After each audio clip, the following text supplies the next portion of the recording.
are having a good day today. I am back with a lot of rooms to show you guys. So these rooms are for the last quarter of the temple. They're for the upper left gate in the temple lobby. So when you go through that gate, go past the portrait of Urenica, you are greeted with this room here. So this whole section, I really didn't know going into it what I wanted from it thematically, like what its actual purpose was within the temple itself. All I knew was that I wanted it to be a section where you would have multiple encounters with the imp and you would go through and have to run and hide, kind of like Ao Oni style. So here's what I came up with. I decided that it would be a part of the belief system of the demons and humans in the temple that for all of the positive and holy energy that they would be creating by worshiping Urenica and having all these different statues to honor her, there would also be an equal amount of negative energy, so they would need a place to contain that. So this whole section I decided would be the place that they contained all the negative energy in the temple, and no one would really go in there, but they did it because they were superstitious that they needed to do it. So right off the bat, we have this creepy sort of gate in the first room that you go through this way, and then you can proceed into this section through it. I don't know if I want to have a little plaque or something explaining the purpose of this temple. It might be interesting, but I don't know how much I actually want to explain in-game, so we shall see what I do with that. Another thing that you'll notice throughout a lot of this section are these kind of statues. I kind of like to think that they were designed to sort of absorb all the negative energy and hold it within them. And I'm just gonna go out of my way and say that this whole section is not super linear, and it's gonna be kind of hard for me to keep track of rooms without showing you guys the actual map for it. So just enjoy the ride, enjoy what we're gonna be seeing here for now. And in the actual game, I will have a map for this whole temple, so you will not be super lost when going through it. So this is a room that I wanted to have one of the first encounters you could have with the imp. Since there are multiple ways that you can go through this whole section, it's not necessarily the first imp encounter that you'll run into, but it is an option for one. So right away you can see that Ignir has placed some eyes here, and it will have a code that just says found you in the cipher wheel code. It's just to kind of add a little bit of atmosphere because, surprise, surprise, but Ignir and Torque are in here too. Yeah, so in this section you're not only in here with the imp, but you're also in here with the two demons that have taken an interest in Rena for the purpose of taking her for the cult. Anyway, so you'd be going in through this way if you want to start off your journey on this side of the section, and the imp will come behind you and start a chase sequence. So this is the first room that I drew where you can actually have a place to hide. Basically anywhere where you will notice these sort of ivy wall door things, you can sneak into them, hide in that room, and then if the imp did not see you go in, so if he was not in the room yet when you do it, then he will just continue on his way and you will be able to go around freely without being chased by him for a little bit. However, if you do go in when the imp is in sight of you, so basically if he is on screen when you go in, then he will see that you went in there and he will just chase after you and grab you and kill you. Here's just a little wall I drew to make a little obstacle. Another part that you will be chased in is in here if you do not evade the imp. Here's just another little statue buried in the dirt. So this is an interesting aspect of the level that I wanted to add in. So you can see some more of Ignir's eyes on the walls.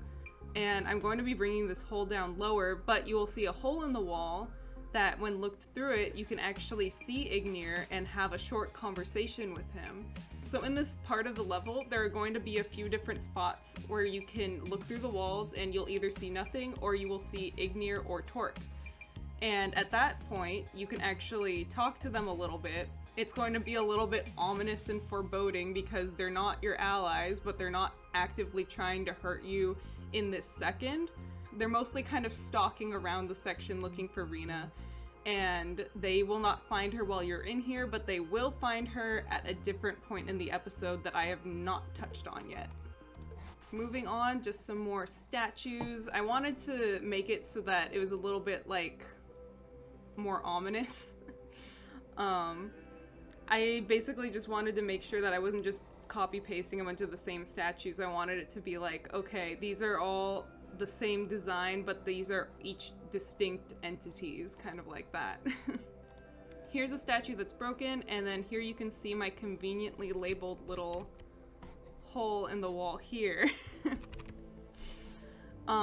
So this is going to be another spot where you can look through a hole, and in this hole you will see Torque. Yeah, not much to say besides that because it is a lot that I will have to show you guys when I actually program the dialogue, but for now I will keep it a surprise. As you can see with this statue here, it's starting to look a little bit different, starting to take on a little bit of a different form here.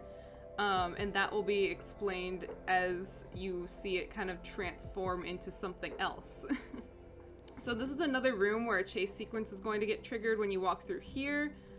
So the imp will chase you up here, and then you will have the option to hide among these further distorted statues. So once you either successfully hide from the imp or you just continue onwards, you will go into this room here, where there is the other side of one of the holes. So not only will you be able to access the holes the first time you encounter them, but if you actually make your way around to the other side of the hole, you can look through the other side. Although you should be careful in this section if you're being actively chased by the imp, because if you stop to look at the hole, he will get you. In this room right here is going to be another spot to hide. I just kind of didn't draw it out because I'll be using the assets that I already drew. Okay.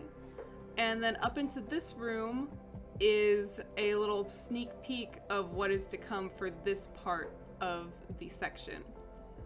So this here is just the broken statue head. I'm sure you can tell I'm a fan of those. So here we have a painting actually depicting the image that the statue was depicting. This is going to be a very special symbol for the actual story of the whole game. I'm not going to go into it too in depth again, like I'd say for everything. But this image is a symbol of the conception of natural evil, which is a philosophical term that basically refers to anything bad that happens that's not the outcome of decisions made by a moral agent, such as a person. So basically it's bad things that happen when it's no one's real fault, such as like earthquakes, natural disasters, stuff like that. It has to do a lot with morality on the level of gods. So that is going to be a big theme in this game, and it is going to tie in significantly with the Nightshade cult. So here we go. There's some pictures of the little spirit of natural evil dancing. Again, this whole section, I decided to make it a whole vacuum for negative energy that the temple members wanted to do to keep the rest of the temple safer. So this idea of evil is a huge part of attracting that energy and harnessing it. This one I'm pretty proud of. It's a statue, but it kind of looks robotic at the same time. I'm gonna be mirroring the hand and the horns. But from this side here, you can see through another hole, and maybe you'll be able to meet someone through it. Depending on who you meet first, Ignir or Torque, I'm going to basically have it so that the next encounter that you actually see someone through the hole, it'll be the other demon. So then that way you'll be able to get to meet both of them a little bit and see what they're kind of up to and get kind of uncomfortable by them. This is just a little tile design that I put to go on the floor. I'm going to be putting some pillars around here, spice it up a little bit. And then this is an interesting part of the level that I kind of just didn't know 100% what I wanted to put in this room. So at first I drew this little creepy painting of the conception of natural evil. And then I was like, you know what, I'll put a fountain, because what I like to do when I run out of ideas is I like to Google what other video games have put in similar areas. And I saw some fountains when I was looking at Shantae for some inspiration. So I was like, you know what, I'll put a fountain. And you know what, I will actually even turn it into a wishing well. So this is a wishing well that when you actually find a couple of coins in a different room in this level, Rena and Jill will be able to make a wish in this well, and it will actually affect the story a bit, depending on what your stats are. So if Rina's will is high enough, she'll wish for one thing that'll affect the story. If her will is pretty low, then she'll wish to be stronger, and then you'll get a stat boost. So it'll just be a kind of like character development break from all the spooks that have been going on.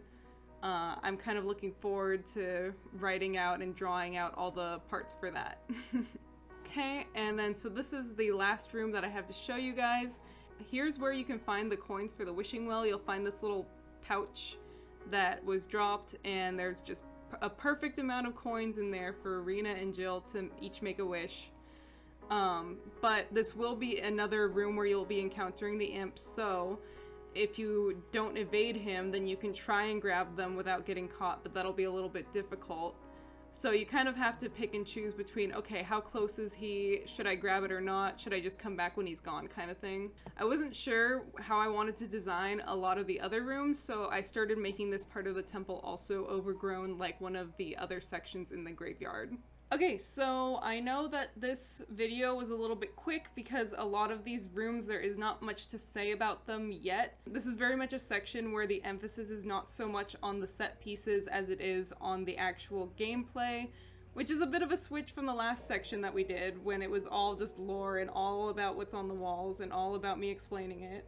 But that is it for now. I will be back with the very last rooms for this entire episode next time that I upload one of these, and it looks like I'm going to be finishing before the end of March, which is great. I'm really excited that I was able to get out almost, it's been almost 120 something rooms so far. There's going to be 135 total in the episode, so this is the biggest room undertaking I've done yet, so very excited.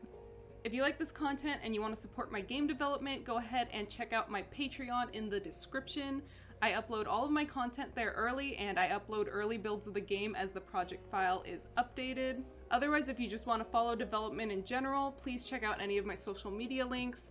Anytime I upload a devlog, all of my social media is updated in some way to reflect that. If you're not already a subscriber, go ahead and hit subscribe if you want to see more of this content. And I'll catch you guys again in the next video, which will happen sometime in the next few days.